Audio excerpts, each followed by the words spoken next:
بسم اللہ الرحمن الرحیم۔ السلام علیکم ورحمۃ اللہ وبرکاتہ۔ آج کا وظیفہ صرف 2 آیات سے کالے جادو ختم اور واپس پلٹنا دیکھیے۔ سورہ یونس کی آیت نمبر 85 اور 86 روزانہ 100 مرتبہ توجہ دھیان اور یقین کے ساتھ پڑھیں۔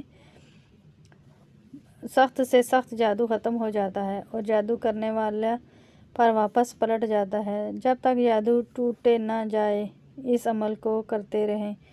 اگر زندگی کا معمول بنا لیں تو ہمیشہ جادو سے محفوظ رہیں گے۔ اس کے ساتھ گھر میں ہر وقت سورہ بقرہ کی آیت کی تلاوت ہلکی آواز میں لگانے سے ہر طرح کے جادو کے اثرات ختم ہو جاتے ہیں اور گھر میں خیر و برکت اور سکون آتا ہے۔ سورہ یونس کی آیت 85 اور 86 یہ ہے۔ اس عمل کو خود بھی لازمی کریں اور صدقہ جاریہ کی نیت سے دوسروں کے ساتھ شیئر بھی کریں۔ اگر ویڈیو اچھی لگی ہے تو اسے لائک کریں۔ مزید اس طرح کے وظائف دیکھنے کے لیے ہمارے چینل کو سبسکرائب کریں۔ جزاک اللہ۔ السلام علیکم ورحمۃ اللہ وبرکاتہ۔